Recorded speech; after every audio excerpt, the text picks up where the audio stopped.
Hi friends, welcome to easy drive. నేను మీ Muralikrishna. Friends, ఈ రోజు మనం తెలుసుకోబోతున్న టాపిక్ నైట్ డ్రైవింగ్ గురించి అండి. నైట్ డ్రైవింగ్ లో కూడా పార్ట్ 2లో ఉన్నాము. పార్ట్ 1 ఎవరైనా చూడకపోతే పార్ట్ 1 చూడండి. దీని ముందు వీడియో పార్ట్ 1 చూస్తే మీకు డివైడర్ ఉన్న రోడ్లో ఎలా డ్రైవ్ చేయాలి తెలుస్తుంది. కొంచెం వైడ్ గా ఉన్న రోడ్లో ఎలాగ మనం నైట్ టైం డ్రైవింగ్ చేయాలో తెలుస్తుంది. ఇప్పుడు మనం ఉన్న రోడ్డు కొంచెం డేంజరస్ అండి. ఎందుకు డేంజరస్ అంటున్నానంటే, ఇక్కడ మనం ఇందాక లాస్ట్ వీడియోలో బాగా కేర్గా డ్రైవ్ చేయాలి. నైట్ టైం డ్రైవింగ్ అంటేనే చాలా కేర్ఫుల్గా ఉండాలి. పగల కంటే కొంచెం ఎక్కువ కేర్ తీసుకొని డ్రైవ్ చేయాలి. ఈ రోడ్లో ఇంకా సూపర్ కేర్ తీసుకొని డ్రైవ్ చేయాలన్నమాట. ఓకే, ఈ రోడ్డు కొంచెం ఇంకా నేరోగా ఉంటుంది. 2 లైన్స్ మాత్రమే, అంటే ఆపోజిట్ వచ్చే వాళ్ళకి మనకి ఇద్దరికి కలిపి ఒకటే రోడ్డు. ఇది 2-వే రోడ్. ఆపోజిట్ వచ్చే వాళ్ళు ఇదే రోడ్లో రావాలి, మనము వెళ్ళడానికి ఇదే రోడ్డు. కాబట్టి మనం చాలా కేర్ఫుల్గా డ్రైవ్ చేయాలి. ఇక్కడ 2 వెహికల్స్ మాత్రమే పడతాయి. సపోజ్ ఒక బస్సు వెళ్తుంది అంటే మనం కనుక ఓవర్టేక్ చేయాలి అంటే ఖచ్చితంగా ఆపోజిట్లో క్లియరెన్స్ ఉంటే మాత్రమే ఓవర్టేక్ చేయాలి. జనరల్గా ఓవర్టేక్ చేయాలంటేనే ఏమీ రాకూడదు. అలాగే నైట్ టైం ఓవర్టేక్ చేయాలంటే చాలా కేర్ఫుల్గా డ్రైవ్ చేయాలండి. మనం ఓవర్టేక్ చేయడానికి ఇక్కడ మనకి ముందు ఆపోజిట్ ఒక చిన్న బైక్ వచ్చినా కానీ మన వెహికల్ సరిపోదు. అలాంటి చిన్న రోడ్డు అనమాట. ఓకే, ఇలాంటి రోడ్లో డ్రైవింగ్ ఎలా చేయాలో మనం ప్రాక్టీస్లో చూద్దాము. ఇలాంటి రోడ్లో ఎలా డ్రైవ్ చేయాలో చూద్దాం ఫ్రెండ్స్. ఓకే, నేను మీకు టిప్స్ చెప్తానని చెప్పాను కదా. ఆ టిప్స్లో నేను ఇప్పుడు ఈ వీడియోలో మీకు చెప్పబోయే ఫస్ట్ టిప్ ఏంటి అంటే, మన విండ్షీల్డ్ కండిషన్, అంటే ఫ్రంట్ ఉన్న గ్లాస్ కండిషన్ బాగుండాలండి. మనం ఎంత క్లీన్ చేసుకున్నా కానీ సరిగా కనిపించట్లేదు. ఆపోజిట్ వచ్చే వెహికల్ లైట్ అనేది ఫోకస్ బాగా బ్లరీగా కనిపిస్తుంది, ఒక స్టార్ లాగా కనిపిస్తుంది అనుకుంటే మన విండ్షీల్డ్ లైఫ్ అయిపోయినట్టండి. విండ్షీల్డ్ లైఫ్ ఓల్డ్ కార్స్కి అది బాగా మనం వైపర్ చేయడం వల్ల రఫ్ అయిపోతుంది. ఎండకి వానకి దాన్ని క్లీన్ చేసి దాన్ని రుద్ది రఫ్ అయిపోవడం వల్ల దానిపైన ఉన్నటువంటి క్లియర్ కోటింగ్ రఫ్ అయిపోయి మనకి దాని క్లియరెన్స్ పోతుంది. దాని ఇప్పుడు ఏదైనా వస్తువు బాగా ఎండకెండి వానకి తడిచి పాడవుతుంది అంటారు కదా, అలాగే ఆ విండ్ స్క్రీన్ కూడా, ఆ గ్లాస్ కూడా పాడవుతుంది. కాబట్టి మనం ఆ విండ్ స్క్రీన్ వ్యాలిటీ ఆల్మోస్ట్ నాకు తెలిసినంత వరకు ఒక 10 years ఉంది. ఒక 10 years తర్వాత ఖచ్చితంగా మనం దాన్ని రీప్లేస్మెంట్ చేయించుకోవాలి. ఆల్మోస్ట్ కార్ను బట్టి ఒక 5,000 3,000 నుంచి, చిన్న కార్స్కి అయితే 3,000 5,000 నుంచి, ఒక బిలో 10,000 కొంచెం కాస్ట్ని బట్టి మీకు జనరల్గా మనకు తెలిసిపోతుంది. అలాగా మనం ఆ విండ్ స్క్రీన్ని రీప్లేస్మెంట్ చేసుకోవడం అనేది చాలా ఇంపార్టెంట్ అండి. చూడండి, ఇప్పుడు ఈ రోడ్లో డ్రైవింగ్ గురించి వచ్చేసి మనము ఆపోజిట్లో వెహికల్స్ ఏమీ రావట్లేదు. కాబట్టి నేను హై బీమ్, అంటే బాగా హై బీమ్ లైటింగ్ హై బీమ్లో వెళ్తున్నాను. ఆపోజిట్ లైటింగ్ వచ్చినప్పుడు ఆపోజిట్ ఏదైనా వెహికల్, సపోజ్ ఇప్పుడు బైక్ వస్తుంది, అతనిది చిన్న లైట్ కాబట్టి మనం లో బీమ్ ఆన్ చేసుకోవాలి. లో బీమ్ ఆన్ చేసుకొని ఆ వెహికల్ పాస్ అయిపోయి వెళ్ళిపోయిన తర్వాత మళ్ళీ మనం హై బీమ్ ఆన్ చేసుకోవాలి. ఓకే, మనం హై బీమ్ ముందు ఏమి వెహికల్స్ అయినప్పుడు ఖచ్చితంగా హై బీమ్ వేసుకొని డ్రైవ్ చేయొచ్చు. ఎందుకంటే ఇది ఓపెన్ రోడ్, ఇది లోకల్ రోడ్ కాదు, అర్బన్ రోడ్ కాదు, ట్రాఫిక్ రోడ్ కాదు, లోకల్ డ్రైవింగ్ కాదు. కాబట్టి మనం ఇక్కడ ఇలాంటి చోట హై బీమ్ యూస్ చేసుకొని డ్రైవ్ చేయొచ్చు. కానీ ఆపోజిట్లో వచ్చే వెహికల్స్కి మాకు కనిపించట్లేదు, మాకు రోడ్ లేదు అని వాళ్ళు ఎలా చెప్తారు, మాకు క్లియరెన్స్ లేదు అని చెప్పడానికి ఇట్లా లైటింగ్ ఇట్లా పాసింగ్ చేస్తారు. మనకి బైక్ కూడా పాసింగ్ స్విచ్ ఉంటుంది, మీకు ఐడియా ఉంటుంది కదా. అలా పాసింగ్ చేసినప్పుడు మనం ఇలాగ లో లైటింగ్ చేసి, అంటే మన లైటింగ్ డిమ్లో వేసుకొని ఆ లైటింగ్ వెళ్ళిపోయిన తర్వాత ఆ బైక్, స్కూటీనో బైకో ఏదో లో లైటింగ్ ఉన్న ఒక కారో సమ్ వెహికల్, ఇప్పుడు సపోజ్ లారీకి కూడా కొన్నిటికి లైటింగ్ డల్గా ఉంటుంది.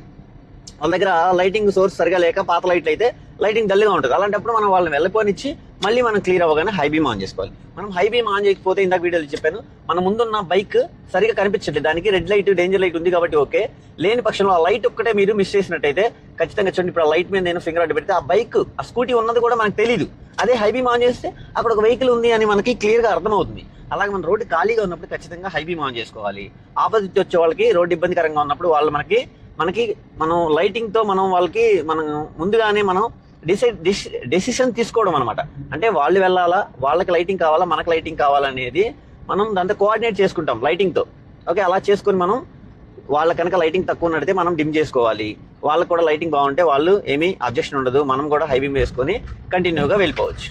వాళ్ళు లో లైటింగ్ ఉన్న వెహికల్స్కి మనం కూడా హై బీమ్ వేసేసి వాళ్ళకి లైటింగ్ సరిగా కనపడకుండా చేసినట్టయితే వాళ్ళదేముంది, మన లైటింగ్ మనకు కనిపించాలి కదా, మనకు రోడ్డు కనిపించాలి కదా అనుకుంటే వాళ్ళకి లైటింగ్ సరిపోక వాళ్ళు వచ్చి మన కార్కి డాష్ ఇచ్చిన, సపోజ్ వాళ్ళ బైక్ హ్యాండిల్ మన మిర్రర్కి టచ్ అయినా కానీ వాళ్ళు పల్టీ కొట్టేస్తారు. అలాంటి ప్రమాదాలు జరగకుండా ఉండాలంటే వాళ్ళ సేఫ్టీ మన సేఫ్టీ వాళ్ళ సేఫ్టీ. ఓకే, వెళ్దాం. ఇప్పుడు చూడండి, ఈ స్కూటీని క్రాస్ చేయాలనుకుంటే నేను ఆపోజిట్ ఏమీ వెహికల్స్ రాకుండా ఉన్న టైం చూసుకొని ఇలాగా ఓవర్టేక్ చేసుకొని నేను ఒకసారి లైటింగ్ ఇలా పాసింగ్ చేసుకొని లో బీమ్ నుంచి హై బీమ్కి చేసేస్తే ఆ వెహికల్ నేను పాస్ అవుతున్నాను, మిమ్మల్ని నేను క్రాస్ చేయబోతున్నాను అని వాళ్ళకి ఒక సిగ్నల్ అనమాట. అలా చేసుకుంటే వెళ్ళిపోవచ్చు. ఇప్పుడు చూడండి, రోడ్డు ఖాళీగా ఉంది, నేను ఆ మిడ్ లైన్ని ఫాలో అవుతున్నాను. అలాగే లెఫ్ట్ ఉన్న లైన్ కూడా, లెఫ్ట్ రోడ్ ఎడ్జ్, ఇక్కడ లైన్ ఏం లేదు, రోడ్ ఎడ్జ్ మనకు రోడ్డు బ్లాక్ కలర్లో ఉంది, కింద వచ్చేసి శాండ్ వైట్లో ఉంది. కాబట్టి మనం ఈ లైటింగ్ అనేది ఆ శాండ్ మీద పడి కొంచెం బ్రైట్గా కనిపిస్తుంది. నేను ఆ లైటింగ్ను ఫాలో చేస్తున్నాను. ఆపోజిట్ లైటింగ్ పడ్డప్పుడు సపోజ్ ఇప్పుడు చూడండి ముందు ఒక చిన్న బైక్ వస్తుంది, దానికి చిన్న లైటింగ్ పాపం అతనికి ఏం కనిపించదు, నేను లో బీమ్ వేసుకున్నాను. ఇక్కడ చూడండి ఒకసారి సైన్ బోర్డ్ చూడండి, ఇక్కడ 30 స్పీడ్ లిమిట్ ఉంది. మనకి టర్నింగ్ వస్తుందా, అక్కడ స్లో అవ్వాలా, ఏం వస్తుందా అని మనకి ముందే ఇక్కడ చూడండి బ్రిడ్జ్ సిగ్నల్, ఇక్కడ black and yellow sign board ఉంది, అది ఒక బ్రిడ్జ్కి సంకేతం. లేదంటే అక్కడ ఏదైనా ఒక పోల్ ఉంది, స్తంభం ఉంది, గట్టు ఉంది, గోడ ఉంది అని చెప్పడానికి అది సైన్ బోర్డ్. ఇక్కడ సైన్ బోర్డ్స్ చూడండి యారో మార్క్స్ మొత్తం లెఫ్ట్కి ఉన్నాయి. ఇక్కడ టర్నింగ్ వస్తుంది, మనకి తెలియని రోడ్డులో మనం అక్కడ ముందుగా టర్నింగ్ వస్తుందా, రోడ్డు మధ్యలో చూసారు ఒకసారి డాట్స్ ఉన్నాయి, రిఫ్లెక్టర్స్. నేను లో బీమ్ వేస్తాను చూడండి, రిఫ్లెక్టర్స్ ఏమి రిఫ్లెక్ట్ మన లైటింగ్ పడుతున్నంత వరకే రిఫ్లెక్ట్ అవుతున్నాయి. నేను హై బీమ్ ఆన్ చేసినప్పుడు రిఫ్లెక్టర్స్ చూసారా వైట్ కలర్ లో బ్రైట్ గా కనిపిస్తున్నాయి. చూడండి ఇక్కడ ఇంకొక పాయింట్ చెప్తాను, ఇక్కడ కార్ ఆగిపోయింది. ఆ కార్ ఆగిందా వెళ్తుందా అనేది మనకి ఎలా తెలిసింది? ఇప్పుడు ఆ కార్ ఆపేశాడు అతను చేయాల్సిన పాయింట్ ఏంటంటే అతను హజార్ సింబల్ ఆన్ చేసుకోవాలి. 4-way సిగ్నల్ లైట్స్ అంటే ఆల్ సిగ్నల్ లైట్స్ ఆన్ చేసుకోవాలి. ఆన్ చేసుకుంటే కార్ అక్కడ స్టాప్ అయ్యింది, వాళ్ళు అక్కడ పార్క్ చేశారు, కారు ఆగిపోయింది అని మనకు తెలుస్తుంది. అతను బాగా సైడ్కి ఆపాడు కాబట్టి మనకు తెలియాల్సిన నీడ్ లేదు. అదే అక్కడ సైడ్ ప్లేస్ లేక కొంచెం అతను రోడ్ మిడిల్లోకి కనుక ఆపుంటే, ఒక 2 టైర్స్ రోడ్డు మీద 2 టైర్స్ రోడ్డు కింద మార్జిన్లో ఉన్నట్లయితే ఖచ్చితంగా అతను హజార్డ్ సింబల్ ఆన్ చేయాల్సిందే. హజార్డ్ సింబల్ ఆన్ చేసి కాషన్, మనకి మేము ఆగిపోయాము దూరంగా జరిగి వెళ్ళండి అని మనకి అతను ఇచ్చే కాషన్. ఓకే, ఆపోజిట్ వచ్చి లైటింగ్ వైపు మనం చూడకూడదు. ఆపోజిట్ లో ఒక 100 మీటర్స్ దూరంలోనే వస్తున్నప్పుడు ఆ లైటింగ్ వైపు చూడకుండా మనం మన కార్ లైటింగ్, మన లైటింగ్ ఎక్కడైతే పడుతుందో రోడ్డు మీద అక్కడ చూసుకోవాలి. అది కనుక ఒకవేళ మనకి ఆ లైటింగ్ కనుక బాగా ఫోకస్ గా పడితే మన రెటీనా చిన్నదైపోయి మనకి కనిపించదు. మనం లెఫ్ట్ సైడ్ చూసుకుంటూ అలాగా క్రాస్ అయిపోవాలి. మనకి అది తగులుతుందా లేదా అనేది మనకి డ్రైవింగ్ ఆల్రెడీ ఎక్స్పీరియన్స్ ఉండాలి. More practice, day time more practice చేయడం వల్ల మనకు అది తగులుతుందా లేదా, మార్జిన్ సరిపోతుందా లేదా అని ఐడియా వచ్చేస్తుంది. ఓకే, కొంచెం మనకి ప్రాక్టీస్ ఎక్కువ చేసుకుంటూ ఉంటే సరిపోతుంది. నైట్ టైం డ్రైవింగ్ అంటే కొంచెం కేర్ఫుల్గా ఉండాలి, కానీ మనం కరెక్ట్గా తీసుకోవాల్సిన జాగ్రత్తలు తీసుకుంటే నైట్ టైం డ్రైవింగ్ కూడా చాలా ఈజీ అండి. ఓకే, ముందున్న వెహికల్ రెడ్ లైట్ని మనం, బ్యాక్ లైట్ని మనం ఫాలో చేసుకోవచ్చు. అక్కడ గుంటుందా, అక్కడ గుంటుంటే కనుక అతను ఒకవేళ గుంటలో పడితే మనకి ఈజీగా తెలిసిపోద్ది. ఒక స్పీడ్ బ్రేకర్ ఉంటే అతను తెలిస్తే అతనికి లైటింగ్ చూసుకొని ఆ బ్యాక్ లైట్ అనేది డేంజర్ లైట్ బ్రైట్ గా అవుతుంది. మనం దాన్ని బట్టి మనం కూడా అక్కడికి వెళ్ళిన తర్వాత స్లో అవ్వచ్చు. ఆ బైక్ లైటింగ్ ఉంది, సపోజ్ ఆ బైక్ లైటింగ్ అలాగా రైట్కి వెళ్ళిపోతే రైట్ టర్నింగ్ ఉన్నట్టు, లెఫ్ట్కి వెళ్ళిపోతే లెఫ్ట్ టర్నింగ్ ఉన్నట్టు. అందరూ ఇండికేటర్స్ వేరు, ఇండికేటర్స్ వేసే వాళ్ళు ఉంటే మనం ఇండికేటర్ లైట్ కూడా ఫాలో అవ్వచ్చు. మన వెనక వచ్చే వాళ్ళకి మనం ఒక సజెషన్ లాగా ఇవ్వాలి అనుకుంటే, టర్నింగ్ వస్తుంటే నైట్ టైం మనం ఇలాగా సిగ్నల్ ఇండికేటర్ యూస్ చేస్తే వెనకాల వచ్చే వాళ్ళకి మనకి ఈజీగా తెలిసిపోతుంది. ఓకే, మనం ఒక వెహికల్ని క్రాస్ చేయబోతున్నాము. మనం ఒక వెహికల్ని క్రాస్ చేసేటప్పుడు మన వెనకాల వెహికల్ కూడా క్రాస్ చేయబోతుంటే మనం, మీరు ఆగండి మేము క్రాస్ చేస్తామని చెప్పడానికి ఇలాగ రైట్ సైడ్ సిగ్నల్ వేసుకొని, చాలా ఇంపార్టెంట్ పాయింట్ అండి నైట్ టైం ఇది. మనం ఓవర్టేక్ చేసేటప్పుడు ఖచ్చితంగా రైట్ సైడ్, పగలంటే కొంచెం మనకి ఈజీగా అర్థమైపోతుంది కాబట్టి నైట్ టైం మనకి ఈజీగా అర్థం అవ్వాలి అంటే మనం ఓవర్టేక్ చేసేటప్పుడు ఆపోజిట్ చాలా క్లియర్గా చూసుకొని ఎంత దూరం నుంచి ఓవర్టేక్ చేయాలి, మన ముందున్న వెహికల్ డిస్టెన్స్ కనీసం ఒక 30 మీటర్స్ అన్నా సరే డిస్టెన్స్ ఉండేలా చూసుకొని, అవసరమైతే ఒక గేర్ లో చేసుకొని ఆపోజిట్ ఏమీ రాని టైం చూసుకొని ముందు వ్యక్తికి మనం ఓవర్టేక్ చేస్తున్నామని ఇలాగ పాసింగ్ చేసి చెప్పొచ్చు. అలాగే వెనకాల వ్యక్తికి ఓవర్టేక్ చేస్తున్నామని రైట్ ఇండికేటర్ వేసి మనం అతనికి ఇండికేట్ చేసి మనం ఓవర్టేక్ చేస్తున్నాము అని చెప్పేసి క్లియర్ గా అతనికి అర్థమయ్యేలాగా చేయొచ్చు. వెనకాల వాళ్ళకి మనం ఓవర్టేక్ చేస్తున్నామని చెప్పొచ్చు, ముందు వాళ్ళకి ఓవర్టేక్ చేస్తున్నామని చెప్పొచ్చు. చూడండి, ఆపోజిట్ లో లైట్ పడగానే నేను ఆ లైట్ వైపు చూడకుండా మన లెఫ్ట్ సైడ్ ఫోకస్ చూస్తున్నాను. మనం దూరంగా ఉన్నప్పుడే 100 మీటర్స్ దూరంగా ఉన్నప్పుడు ఇలా చేయడం వల్ల మనకి మనవే మీద కాన్సన్ట్రేషన్ ఉంటుంది.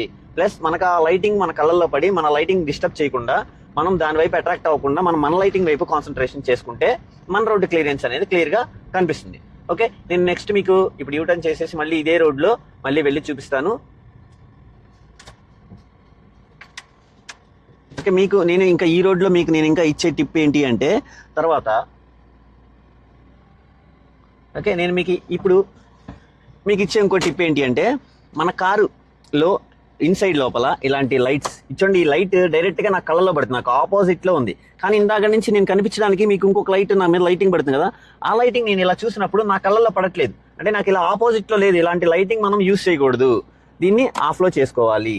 అండ్ ఇక్కడ మనకి ఆడియో వీడియో ప్లేయర్స్ ఉంటాయి, స్క్రీన్స్ ఉంటాయి, అలాగే మన కన్సోల్, మన ఇన్స్ట్రుమెంట్ క్లస్టర్ ఉంది కదా, ఈ క్లస్టర్లో లైటింగ్ డిమ్ చేసుకోవడానికి ఆప్షన్స్ ఉంటాయి. అలాగే మన ఆడియో ప్లేయర్, వీడియో ప్లేయర్లో కూడా డే అండ్ నైట్ మోడ్స్ ఉంటాయి. Night mode, dark modes enable చేసుకోవచ్చు మన ఫోన్లో లాగానే. అలాగనే బ్రైట్నెస్ తగ్గించుకునే సెట్టింగ్స్ ఉంటాయి. అలాగే మనము ఈ డిస్ప్లేస్ని స్క్రీన్ ఆఫ్, అంటే ప్లే అవుతూనే ఉంటుంది ఆడియో ప్లేయర్ యూస్ చేసినప్పుడు, స్క్రీన్ ఆఫ్ చేసుకునే సెట్టింగ్స్ కూడా ఉంటాయి. అలాంటి వాటిని మనం యూస్ చేసుకోవాలి. ఓకే, ఏం చెప్పాను, మన విండ్ స్క్రీన్ గురించి చెప్పాను, అలాగే లోపల ఉన్నటువంటి లైటింగ్ గురించి చెప్పాను. ఇప్పుడు ఈ లైటింగ్ ఉంది అంటే నాకు మీకు యూజ్ అవ్వడానికి పెట్టాను నేను. ఈ లైటింగ్ నాకు ఫ్రంట్కి చూసినప్పుడు నా కళ్ళల్లో అయితే పడట్లేదు, నాకు బ్యాక్ సైడ్ నుంచి వస్తుంది కాబట్టి నో ప్రాబ్లం. ఇలాంటి లైటింగ్ అంటే మన వెనకాల వాళ్ళు ఎవరైనా లైటింగ్ యూస్ చేయొచ్చు, కానీ ఆ వెనకాల వాళ్ళు యూస్ చేసే లైటింగ్ డైరెక్ట్గా ఈ సెంటర్ మిర్రర్లో పడి మన కళ్ళలో పడే ఛాన్స్ ఉంటుంది.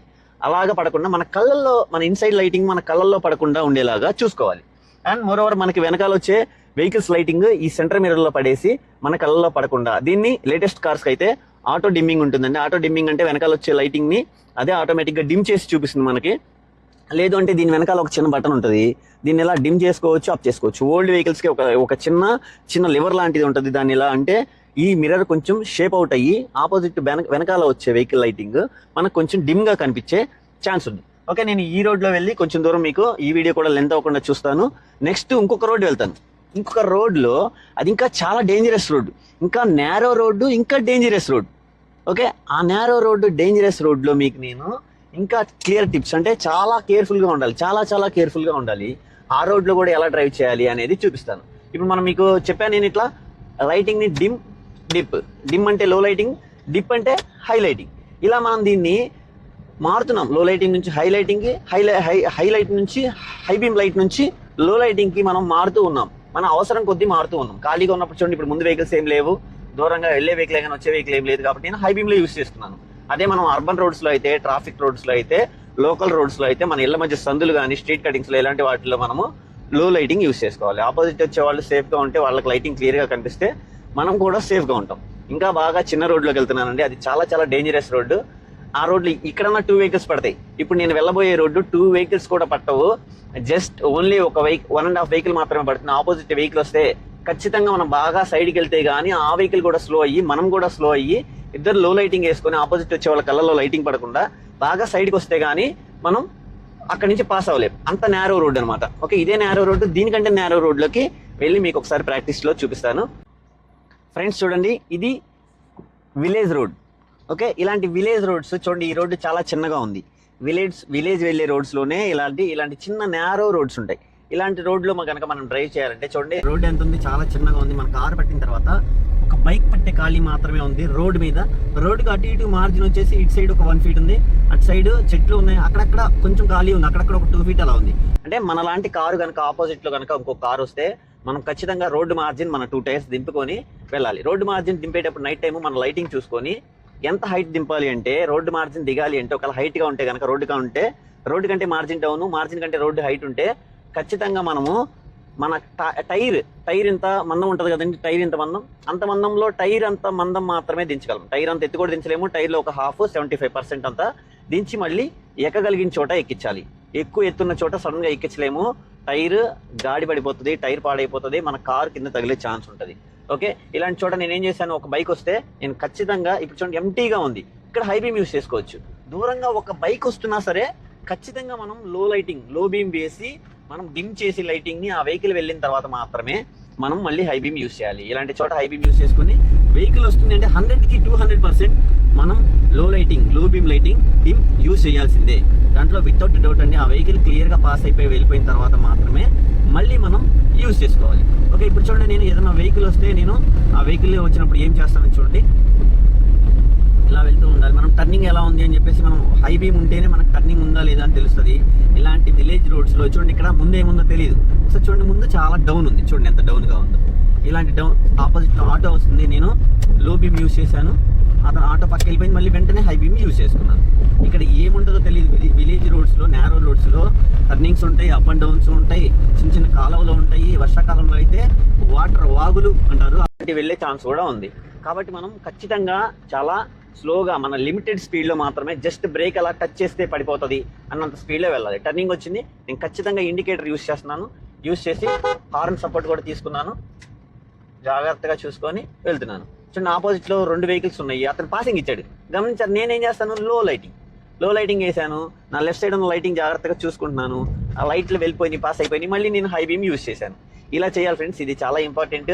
వాళ్ళ సేఫ్టీయే మన సేఫ్టీ. ఇక్కడ చూడండి, ఇక్కడ ఇంకో టర్నింగ్ ఉంది. నేను ఈ వీడియోలో మొత్తంలో నేను క్లచ్ మూమెంట్స్ చూపించట్లేదు, ఎక్సైటర్ మూమెంట్స్ చూపించట్లేదు, స్టీరింగ్కి సంబంధించిన మూమెంట్స్ చూపించట్లేదు. అంటే ఏంటి అంటే ఆల్రెడీ ప్రాక్టీస్ ఉన్న డ్రైవర్స్ మాత్రమే నైట్ డ్రైవింగ్ చేస్తున్నారు. ఓకే, నేను ఆల్రెడీ మీకు బేసిక్స్ కావాలని, బేసిక్స్ గురించి తెలియడం కోసం నేను ఆల్రెడీ మన ఛానల్లో చూడండి. మన ఛానల్ ఇంకా ఎవరైనా సబ్స్క్రైబ్ చేసుకోకపోతే సబ్స్క్రైబ్ చేసుకోండి. అలాగే మన ఛానల్లో ప్లేలిస్ట్ ఉంది, వీడియోస్లో ప్లేలిస్ట్ అని ఉంటుంది. ఆ ప్లేలిస్ట్ ఓపెన్ చేస్తే మీకు డ్రైవింగ్ బేసిక్స్ దగ్గర నుంచి అడ్వాన్స్డ్ లెవెల్ వరకు మీకు ఒక 10 డేస్ ప్రాక్టీస్లో 10 రోజుల్లో మీరు డ్రైవింగ్ ఎలా నేర్చుకోవచ్చు అని చెప్పేసి నేను ప్లేలిస్ట్ తయారు చేసి దాంట్లో పెట్టడం జరిగిందండి. ఆ ప్లేలిస్ట్ చూసినట్టయితే మీకు బేసిక్స్ దగ్గర నుంచి క్లచ్ మూమెంట్స్ ఇలాంటివన్నీ క్లియర్గా తెలుస్తాయి. ఓకే, చూడండి, ఈ రోడ్లో మనం ఆపోజిట్ వెహికల్ వచ్చినప్పుడు ఖచ్చితంగా ఎలా చేయాలి, ఆపోజిట్లో నేను ఏదన్నా ఒక కార్ కానీ కొంచెం పెద్ద వెహికల్ ఏదన్నా వస్తుందేమో నేను స్లో చేసి ఎలాగా ఓవర్టేక్ చేయాలనేది చూపిద్దామని ట్రై చేస్తున్నాను. అలాంటిది వస్తే నేను మీకు ఖచ్చితంగా ఇప్పుడే చూపిస్తాను. అలాగే వెనకాల నుంచి ఏదన్నా వెహికల్ వస్తే కనుక అతను పాసింగ్ చేయాలి అంటే ఇక్కడ మనం ఇలాంటి రోడ్స్లో చూడండి, ముందు ఒక కార్ కానీ ఏదో ఒక వెహికల్ వస్తుంది. ఇప్పుడు చూడండి, అతను లో బీమ్ వేస్తాడా లేదా చూద్దాం, ఫస్ట్ మనం ట్రై చేద్దాం. అది ఆటో లో బీమ్ వేయట్లేదు అతను, మనమే లో బీమ్ వేసుకొని సైడ్కి వెళ్ళేసి అది చూడండి దగ్గరకు వచ్చాక వేసాడు. నేను బాగా వీలైనంత లెఫ్ట్కి వెళ్ళేసి అతను క్లియర్గా పాసింగ్ అవనిచ్చి మళ్ళీ నేను రోడ్లో మిడ్ పాయింట్లో మిడిల్లో వెళ్తున్నాను. ఓకే, ఇలా చేయాలండి. ఓకే, మీకు అన్ని రోడ్స్లో నేను మీకు క్లియర్గా చెప్పాను. మీకు నేను ఇందాక టిప్స్ చెప్తానని చెప్పాను కదా, ఆల్మోస్ట్ అన్ని టిప్స్ కవర్ చేసి నేను ఈ వీడియోలో మ్యాక్సిమం అన్ని టిప్స్ కవర్ చేశాను అనుకుంటున్నాను. నేను మీకు ఇంకా క్లియర్గా కొన్ని నేను రిటర్న్గా కూడా రాసుకున్నాను. మీకు ఇంకొక టిప్ నేను చెప్పేది ఏంటి అంటే, లోపల స్క్రీన్స్ గురించి వాటి గురించి చేశాను, లోపల లైట్లు యూస్ చేయకూడదు అని చెప్పాను. తర్వాత నిద్ర రాకుండా, ఇది చాలా ఇంపార్టెంట్ అండి, నిద్ర రాకుండా ఏం చేయాలి, మనం నిద్ర రాకుండా ఉండాలి అంటే డ్రైవింగ్లో మనకి సపోజ్ ఆల్రెడీ మనకి ఈరోజు మనం నైట్ డ్రైవింగ్ చేయాలి అనుకుంటే రెస్ట్ చాలా ఇంపార్టెంట్ అండి. రెస్ట్ చాలా చాలా ఇంపార్టెంట్. ఓకే, ఆపోజిట్లో ఒక కొంచెం పెద్ద వెహికల్ ఏదో వస్తుంది, వెనకాల కూడా ఏదో వస్తుంది. ఓకే, నేను హజార్ సింబల్ ఆపేసి వెనకాల వెహికల్ అతను పాసింగ్ ఇచ్చాడు అంటే అతను క్రాస్ అయిపోతా అన్నాడు, వెళ్ళనిచ్చాను. ఓకే, కార్ అది వెళ్ళనిచ్చాను. ఆపోజిట్లో కూడా ఇంకో కార్ వస్తుంది, ఆ కార్ లైటింగ్ ఎల్ఈడీస్ యూస్ చేస్తున్నాడు అతను, చాలా ఎక్కువ లైటింగ్ ఉంది. మనం ఓవర్గా లైటింగ్ ఉండే లైట్స్ యూస్ చేసామంటే ఆపోజిట్ వచ్చే వాళ్ళకి ప్రాబ్లం అండి. చూడండి, అతను నేను పాసింగ్ ఇచ్చాను, ఓకే, అతను కూడా డిమ్ చేశాడు, నేను కూడా డిమ్ చేశాను, ఆ వెహికల్ వెళ్ళిపోయింది, మళ్ళీ నేను హై బీమ్ ఆన్ చేసుకున్నాను. ఇలా చేయాలి. ఓకే, కరెక్ట్గా మంచి టైంకి వచ్చి మంచిగా నేను మీకు క్లియర్గా చెప్పడం కూడా జరిగింది. ఓకే, టిప్స్ గురించి వస్తే నిద్ర రాకుండా ఏం చేయాలి, ఇది చాలా ఇంపార్టెంట్ టిప్స్. నేను నా ఎక్స్పీరియన్స్లో నిద్ర రాకుండా నేను చాలా యూస్ చేశాను. నిద్ర రాకుండా ఫుడ్ ఐటమ్స్ నేను చాలా ట్రై చేశానండి. వాటిలో నాకు బాగా యూజ్ అయింది, నేను కాఫీ చాక్లెట్స్ వాటికన్నా కూడా ఒక్కపొడి ఇట్లాంటి వాటికన్నా కూడా మూంగ్ దాల్ బాగా యూజ్ అవుతుంది. మూంగ్ దాల్ మనం యూజ్ చేసి మూంగ్ దాల్ కొంచెం తింటూ వెళ్తే కొంచెం నిద్ర రావడానికి చాలా ఛాన్సెస్ తక్కువగా ఉంటాయండి. అలానే మనకి నైట్ టైం జర్నీ ఉందనుకున్నప్పుడు ముందుగానే డే టైం అంతా రెస్ట్ తీసుకోవాలి. ప్రాపర్ రెస్ట్ తీసుకొని మనం డ్రైవింగ్ చేయడం వల్ల ఖచ్చితంగా నైట్ టైము నిద్ర వచ్చే ఛాన్సెస్ తక్కువగా ఉంటాయి. అలాగే నైట్ టైం ఖచ్చితంగా మనం వాటర్ పెట్టి ఫేస్ వాష్ చేసుకోవాలి. ఫేస్ వాష్ చేసుకొని క్లీన్గా తుడుచుకోకుండా లైట్గా మన ఫేస్ మీద తడి ఉండడం వల్ల ఏసీ మన ఫేస్కి తగిలి మనకి నిద్ర వచ్చే ఛాన్స్ తక్కువగా ఉంటుంది, చల్లగా ఉండడం వల్ల. అలాగే మనం ఎక్కడన్నా ఖచ్చితంగా మనం ఆపుకోలేకుండా నిద్ర వస్తుంది కనుక జర్నీ చేయడం చాలా డేంజర్ అండి.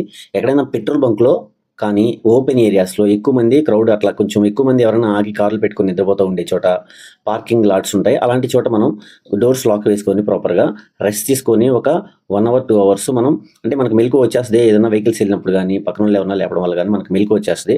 అలా మనకు మెలకు వచ్చిందాక పడుకొని రెస్ట్ తీసుకొని వెళ్ళడం అనేది చాలా ఇంపార్టెంట్. నిద్రపోతూ డ్రైవింగ్ చేయడం చాలా డేంజర్ అండి. ఈ వీడియోలో నేను ఇచ్చిన ఇన్ఫర్మేషన్ మీకు క్లియర్గా అర్థమైంది అనుకుంటున్నాను ఫ్రెండ్స్. ఈ ఇన్ఫర్మేషన్ మీకు నచ్చినట్లయితే మన వీడియోని లైక్ చేయండి, మీ ఫ్రెండ్స్తో షేర్ చేసుకోండి. మీకు ఏదైనా వీడియో కావాలంటే ఈ వీడియో కింద కామెంట్ చేయండి. మీరు కామెంట్ చేసిన దానికి నేను వీడియో చేయడానికి ట్రై చేస్తానండి. Thank you friends, thank you for watching.